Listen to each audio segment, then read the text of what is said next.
Claire sobbed uncontrollably, gasping for breath. He doesn't want me. He doesn't want me. Her friend, Chloe, stood beside her, unsure how to offer comfort. Later, in the dim hallway of a hotel, Chloe searched for her friend, trying every door. Suddenly, a door swung open, and Chloe stumbled inside, straight into the arms of a stranger. Strong hands caught her, and a moment later, she was enveloped in an unfamiliar scent, a stranger's lips pressing against her face and then her mouth. A jolt shot through her, her mind exploding like fireworks, followed by a sharp pain. She pushed against the man, struggling to break free, but he held her fast. Suddenly, Chloe felt a warm, wet sensation on her face. She opened her eyes to see a small boy standing by the bed, blinking at her with wide, innocent eyes. "Mommy, the teacher was right. If you kiss the sleeping beauty, she wakes up," he declared, beaming. Chloe stared at him, a dark line forming on her forehead. She reached out and patted his head. "Go wash your face." The little boy's face crumpled. "Mommy, I already washed it." Okay. Mommy's making breakfast." Chloe swung her legs out of bed and hurried into the kitchen. 30 minutes later, a bowl of mini wontons was ready. "Leo, breakfast," she called. "Coming, Mommy." Little Leo padded into the kitchen and climbed onto his booster seat. "Eat quickly, or you'll be late for school," Chloe said, sitting down. "Mommy, can you wake up earlier tomorrow?" Leo mumbled through a mouthful of wontons. "I wish I could, sweetie, but I just can't." Leo's lower lip jutted out in a pout. After breakfast, Chloe dashed into her bedroom. Minutes later, she emerged, dressed in a smart business suit. "Mommy, can you change?" "That's ugly," Leo said, wrinkling his nose at her outfit. He stood by the door, his small backpack slung over his shoulder. "What's ugly about it?" "I think it looks great." She grabbed her black-rimmed glasses from the shoe cabinet and put them on. Leo sighed and shook his head. "What's with the sighing, little man? Come on, let's go." Chloe gave him a playful swat on the bottom. "Mommy, I'm not little man. I have a name." "It's Leo," he corrected her. Yes. "Leo, time for school." They left the apartment. At the bus stop, Leo climbed aboard the school bus.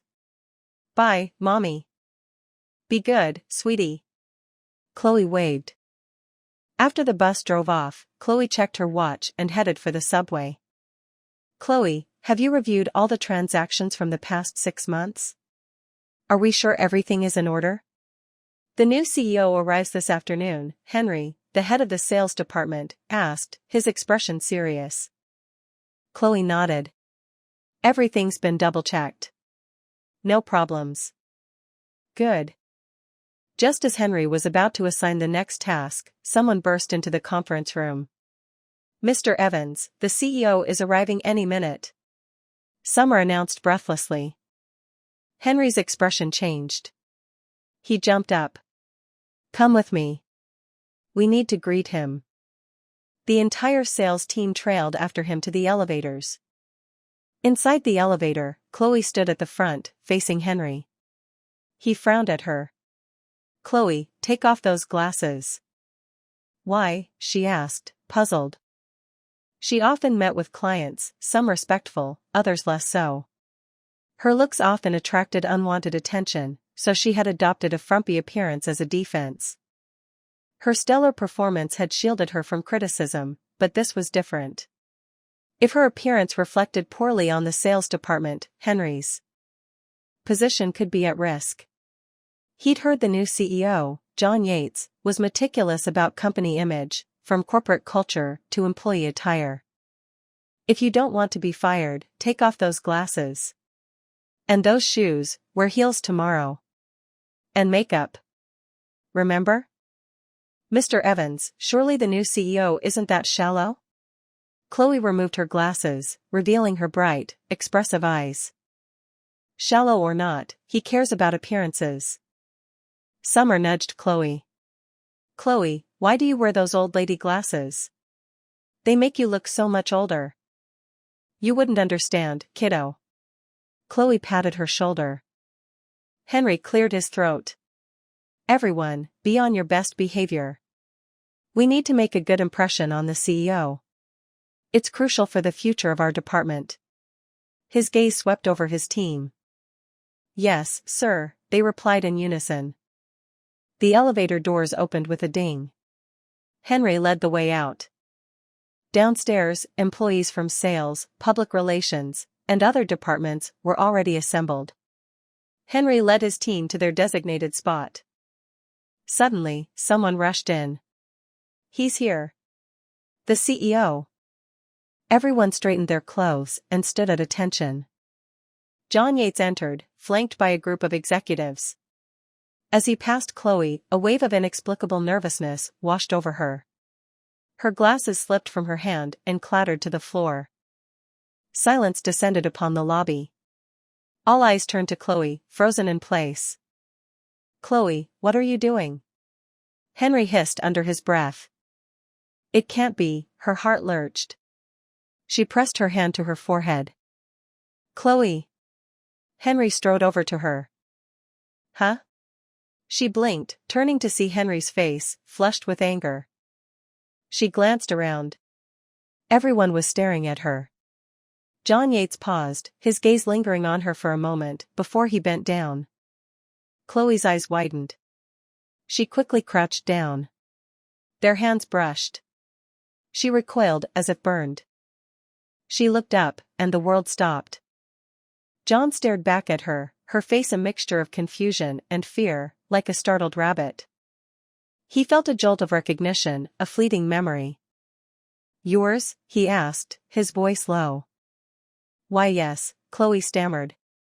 John straightened, his gaze sweeping over her. Nearsighted? No, she shook her head. Don't wear them again. They don't suit you. He handed her the glasses and walked toward the elevator without another glance, his entourage trailing behind him. Chloe, what are you waiting for? Henry tugged at her arm. Oh. She followed Henry, taking a deep breath to compose herself. She had the strangest feeling that she knew John Yates, but she couldn't place him. Back in the sales department, Summer rushed over. Chloe, were you terrified when the CEO picked up your glasses? Chloe sank into her chair and pushed Summer's head playfully. Terrified is an understatement. He's so handsome. If he picked up my glasses, I'd faint. Summer gushed. Chloe chuckled. Buy a pair of black-rimmed glasses and accidentally drop them in front of him tomorrow. Maybe your dream will come true. Really? I'm going to buy some after work. Summer dashed back to her desk. Chloe shook her head, smiling. Later that afternoon, Henry emerged from his office. Upstairs, everyone. The CEO is reviewing our department. Make me proud. Yes, sir. As he passed Chloe, he muttered, Don't embarrass me again. Yes, Mr. Evans. In the conference room, Chloe prepared her presentation. Chloe, you got this. Summer whispered encouragingly. Chloe rolled her eyes. Pay attention during my presentation. You'll be handling these projects solo soon enough. Chloe, Summer's face fell. Don't want that promotion? Yes. Of course I do. Chloe gave her a pointed look. Summer nodded vigorously. They went over the materials one last time. John Yates entered the conference room with his secretary and Liam. Chloe's gaze followed him, the sense of familiarity growing stronger. John sat at the head of the table, his secretary on one side, Liam on the other. Liam leaned in to whisper something, and John nodded slightly, then looked up. Their eyes met. Chloe quickly looked down, her heart pounding. She couldn't calm it down, no matter how hard she tried. Her mind raced. Suddenly, Summer nudged her. Chloe, Mr. Evans is calling you. Chloe blinked, turning to Summer, who gestured with her chin toward the head of the table. Chloe looked up. John wasn't looking at her, he was speaking to his secretary. Her eyes met Henry's. He looked furious. Henry glanced at John, relieved he hadn't noticed, then glared at Chloe again, shaking his hand, which held her presentation file, urging her to start. Chloe mouthed an apology, took a deep breath, and stood. The lights dimmed, the projector whirred to life, and her PowerPoint presentation appeared on the screen. She began to speak. John sat in the shadows, watching her, her voice clear and melodic. Another memory flickered through his mind. Please, just let me go. I'm begging you. I'll give you everything I have. No. I don't want it. I'm sorry. He jolted, staring at her intently. Was it her? Could it really be her? He caught a glimpse of something sparkling. He paused. 30 minutes later, Chloe finished her presentation. The lights came on. She walked back to her seat, head down. Mr. Yates, these are all the projects our department has handled in the last 6 months, Henry began. John tapped his fingers on the table, glancing at Henry, then turning his gaze to Chloe. What's your name? Chloe froze, looking up at him, a flicker of fear in her eyes. She didn't understand why she was afraid. Henry frowned. Chloe was making a mess of things. Mr. Yates, her name is Chloe Hart. She's one of our top performers, he said quickly, forcing a smile. John glanced at him. Did I ask you? Henry's face flushed with embarrassment. Chloe spoke. My name is Chloe Hart. Mr. Evans, John said, his voice laced with sarcasm, this is your top performer? She seems less competent than a kindergartner. The room fell silent. Everyone stared at John. He spun a pen in one hand while flipping through the files with the other. Ms. Hart, isn't something missing from the Harrison Corporation proposal? He asked casually. Chloe's stomach dropped. That project had just started last month. Harrison's asking price was exorbitant. Chloe suspected they were intentionally inflating it, so she had suggested to Henry that they wait them out. Henry hadn't agreed initially, but Chloe had assured him she would monitor the situation closely. He had relented, keeping the project within the department without reporting it to upper management. Chloe had buried the Harrison proposal at the back of her presentation, listing it as a newly initiated project. She hadn't expected John to notice. Henry glanced at Chloe, who was staring down at the table, seemingly searching for an answer. He opened his mouth to explain, but John cut him off. Mr. Evans, you and the rest of your team may leave. Henry stared at him, then gave Chloe a pointed look, silently pleading with her not to antagonize the CEO. But Chloe was too panicked to notice. She felt as though her legs might give way. When everyone had filed out, John looked up at Chloe. Do you realize the trouble you've caused the company? Tears pricked at Chloe's eyes. She fought to keep them back. Their price was too high, she whispered. Is that all? His voice was low. She looked up to find his gaze fixed on her, his eyes deep and unreadable. I'm sorry, she mumbled, looking down. The apology, uttered in the same tone as 5 years ago, confirmed John's suspicions. It was her. He knew she was terrified. He had barely applied any pressure, and she was already crumbling. How had she become a top performer? Did Mr. Harrison from Harrison Corporation harass you? He asked, his tone certain. Chloe's head snapped up, her eyes wide with disbelief. Go back and revise this proposal. Submit it to me. He gathered the files and stood, heading for the door. Chloe sank back into her chair, her hand flying to her chest. As a single mother, she couldn't afford to be reckless. When she had discovered she was pregnant, she had fled back to her hometown, terrified. The gossip, coupled with her stepmother's manipulations, had led to her being thrown out of her father's house. She had knelt in the pouring rain for a day and a night, but the door never opened. Exhausted, she had left. She had gone to the hospital to terminate the pregnancy, but they required a family member's signature. That's when she realized she was utterly alone. Standing outside the hospital, she had crouched down and wept. People passed by, but no one stopped to help. Finally, she had decided to keep her baby. He would be her only family. Expelled from school, she had worked as a waitress, a delivery driver, even a street vendor, until Leo was born. She had cared for him while studying on her own, eventually earning her degree and landing her current job. This job was everything to her. She took on every project, no matter how challenging, and worked tirelessly. She had endured Mr. Harrison's harassment, adopting her frumpy disguise to avoid similar situations. Back in the sales department, before Chloe could even reach her desk, Henry called her into his office.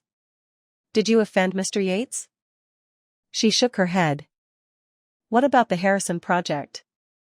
"Mr. Yates asked me to revise the proposal and submit it to him." Henry stared at her, considering her words. "That's it?" Chloe seemed sincere. He didn't think she was lying. "Yes. Go prepare the proposal. And try not to provoke Mr. Yates again," he cautioned. "Yes, Mr. Evans." Chloe returned to her desk. Summer leaned in. "Chloe, are you okay?" "I'm fine," she smiled. "Thank goodness. I was so worried."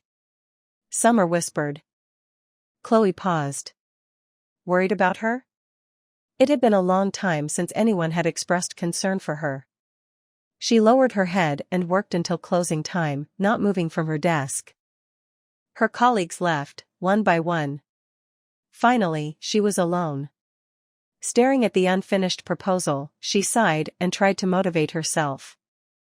Leo stayed at the kindergarten's after-school program during the week, so she didn't have to worry about him. Night fell without her noticing. She was suddenly ravenous. She stood up and made herself a cup of coffee. As she sipped it, a voice startled her. "Still here?" She turned. "Mr. Yates?" He walked over to her desk, looking down at the document on her computer. "Still working on this?" he asked, surprised. "Yes." He looked up at her. "You must be hungry. Let's get something to eat." "I'm not hungry," she said quickly. "Then wait until you're finished, and we'll eat together," he said, sitting down at a nearby desk and picking up a magazine. Chloe stared at him, speechless. "Something the matter?" he asked, glancing at her over the top of the magazine, a smile playing on his lips. She quickly looked down and resumed working. Over an hour later, she finally finished, stretching with a sigh of relief, having completely forgotten about him. "All done?" The sudden voice made her jump. "You didn't forget about me, did you?" John asked, smiling. "No," she quickly lowered her arms. "Let's go." He led the way out. Chloe grabbed her bag and followed. Outside the building, John asked, "Where do you want to eat?" Chloe hesitated, surprised he was asking her opinion. "Wherever you like, Mr. Yates." "I'm not familiar with this area." "Oh, I know a good place, casual dining." "Sounds good." Chloe got into his car, her heart pounding with a strange anxiety. They arrived at a small, cozy restaurant. Chloe followed John inside. The waiter handed her the menu. She offered it to John, but he gestured for her to order. She asked if he had any dietary restrictions.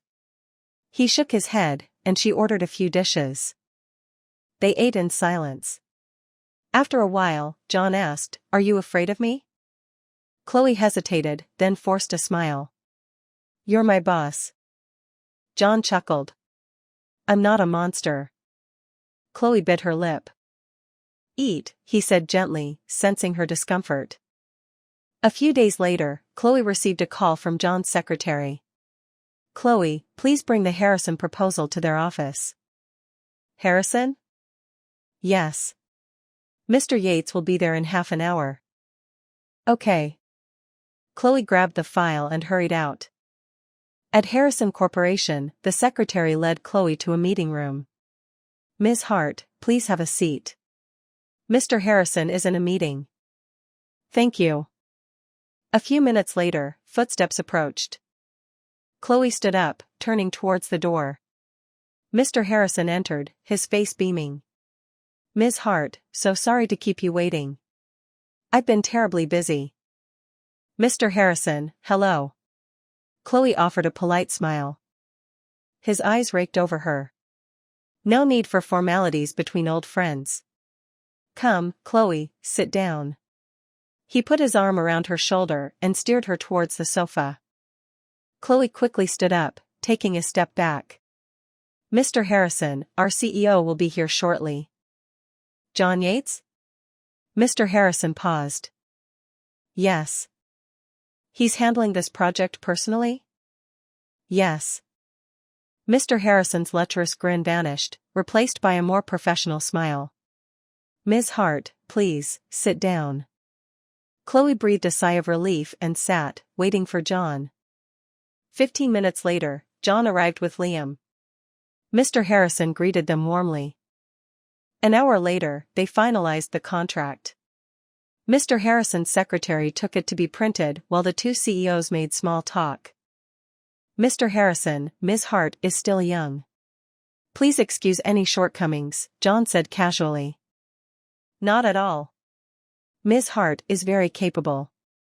Mr. Harrison couldn't help glancing at Chloe. He still wanted her. "Indeed. Such a capable employee deserves my attention," John said smoothly. Mr. Harrison frowned, trying to decipher his meaning. Suddenly, it clicked. Was John interested in Chloe? "Chloe, come here and thank Mr. Harrison." Chloe blinked, surprised. His use of her first name sounded nice. "Thank you, Mr. Harrison." "Don't mention it, Ms. Hart. Mr. Yates clearly has high hopes for you." Mr. Harrison's secretary returned with the revised contract. They signed it, and then John, Liam, and Chloe left. Back at their own offices, Chloe hurried after John. She glanced at Liam, who took the hint. "Mr. Yates, I have some matters to attend to." "Go ahead." Liam left. John turned to Chloe, who looked down, gathering her thoughts. "What is it?" he asked, his gaze softening. "Mr. Yates, thank you for today." "Just thank you?" He raised an eyebrow. "Oh, I'll treat you to dinner sometime," she blurted out. "Deal." He turned and walked toward the elevator. Chloe hadn't expected such a ready agreement. By the time she recovered, he was gone. That weekend, Leo developed a high fever. Chloe scooped him up and rushed downstairs. At the entrance to her building, she scanned the street frantically. Not a single cab in sight. Tears welled up in her eyes. Just as she was starting to panic, a black SUV pulled up. "Chloe Hart?" "Mr. Yates." Seeing her distress and the child in her arms, he asked, "What happened?" "My son has a high fever." "Get in." Once they were inside, John sped towards the hospital. "I'll give him a fever reducer and order a blood test," the doctor instructed, writing out the prescriptions. "Thank you, doctor." Chloe reached for the cards, but John intercepted them. "Take him for the shot. I'll handle the payment." "Okay." In the injection room, Leo started to cry when he saw the needle. "Mommy, no shot. I want medicine." "Sweetie, it's just one little prick, and then you'll feel better." "No. Mommy, no," he struggled, and Chloe, alone, couldn't hold him still. Leo cried louder as the nurse approached with the needle, thrashing in Chloe's arms. John took him, holding his small hands firmly. Chloe held his legs, and the nurse quickly administered the shot. They then took Leo for the blood test. After the results came back, the doctor prescribed an 4 drip. In the infusion room, Chloe sat with Leo, who had fallen asleep in her arms. "Are you hungry?" "I'll get you something to eat," John asked, sitting beside her. Chloe shook her head, glancing at Leo. "Mr. Yates, thank you. It's late. You should go home." John glanced at his watch. It was past 1 a.m. "Why are you alone?" "Where's his father?" he asked suddenly. Chloe hesitated. "He's gone." John frowned, looking at Leo, then back at Chloe. He remained silent. He had seen Leo's birth date on his medical records and had been stunned. The timing coincided with that night. Leo looked a lot like Chloe, but there were subtle differences, particularly his eyes, which resembled John's own as a child. And there was a small birthmark on the back of Leo's neck, identical to one on John's own body. Leo's blood type, A, was also the same as his. Could all of this be a coincidence? John didn't believe in that many coincidences, especially after confirming that Chloe was the woman from that night. Chloe, seeing that John wasn't leaving, felt awkward about urging him to go. They waited until Leo's 4 was finished, and then left the hospital. Back at Chloe's apartment, it was past 3 a.m. She carried Leo to his bedroom and tucked him in. John surveyed the small, less than 500 square foot apartment. It was cramped but cozy, lacking only the presence of a man.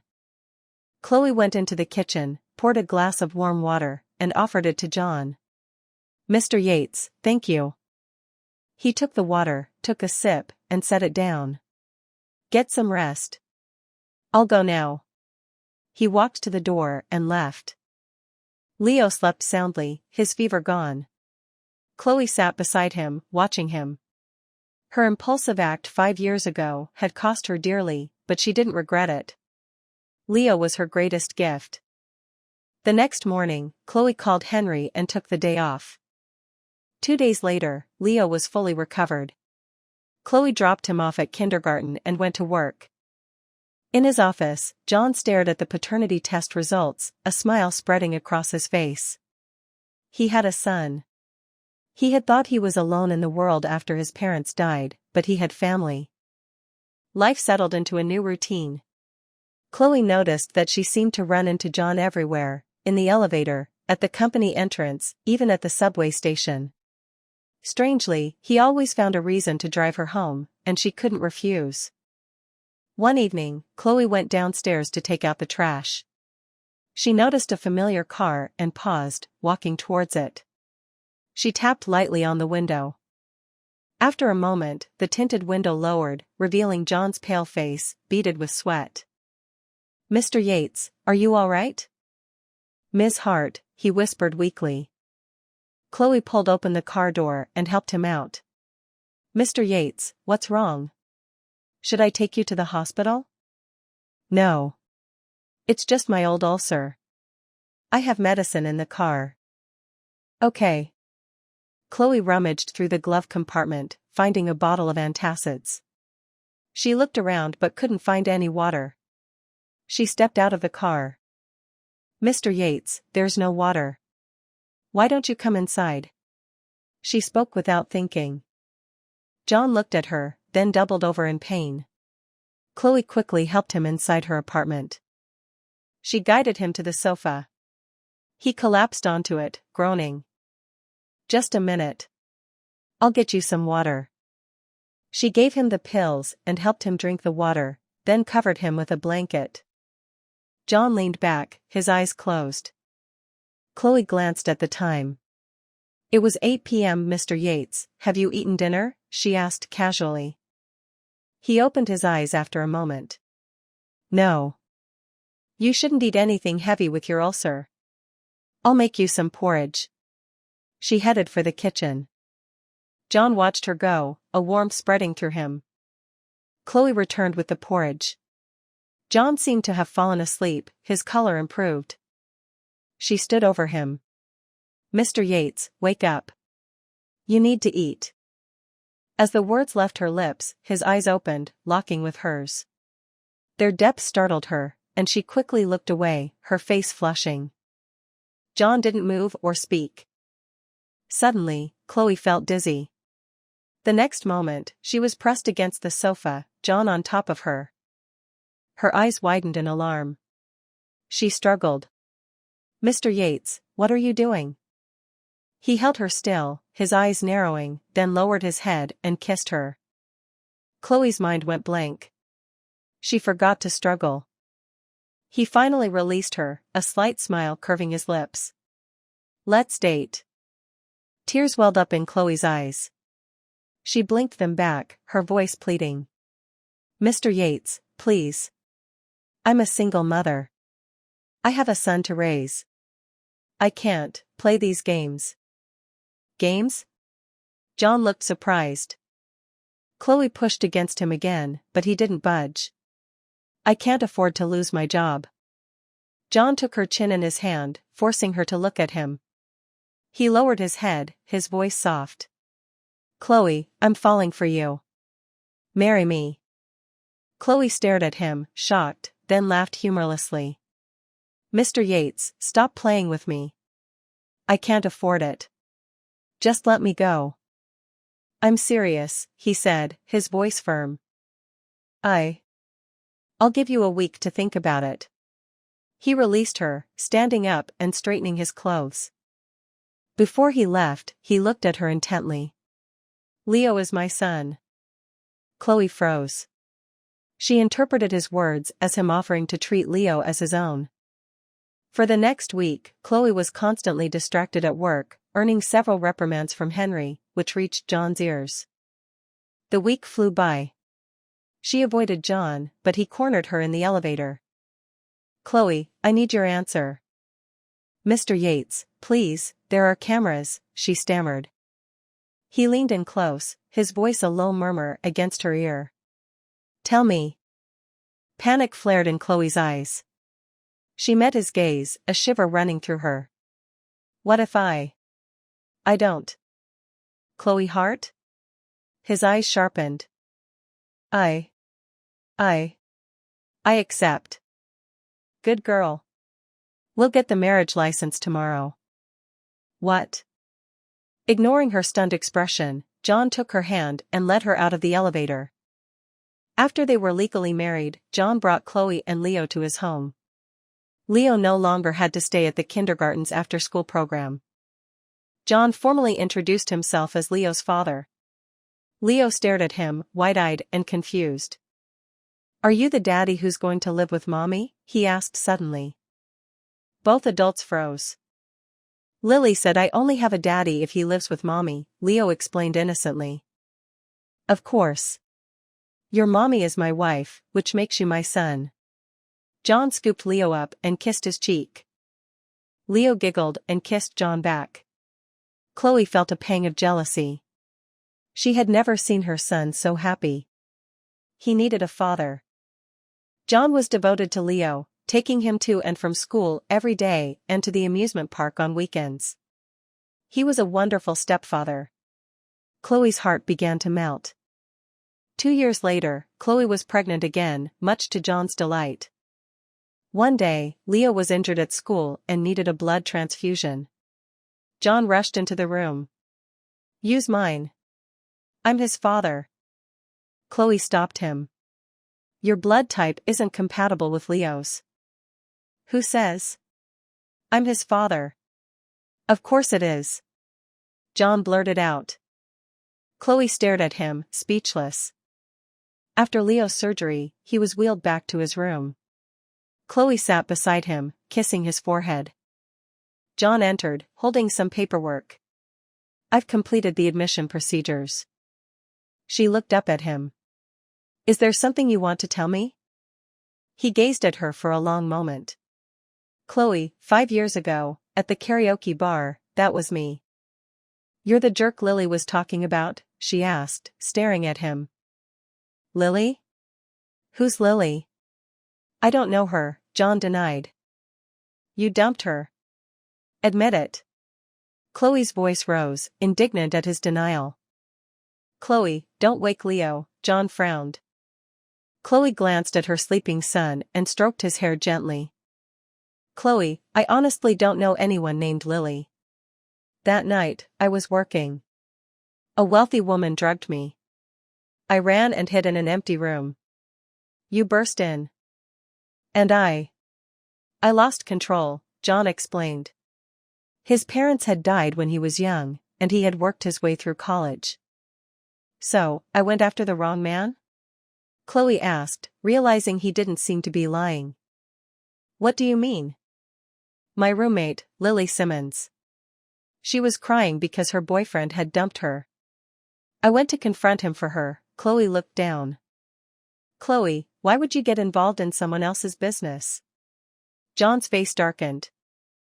Well, it worked out for you, didn't it? She retorted, looking up at him defiantly.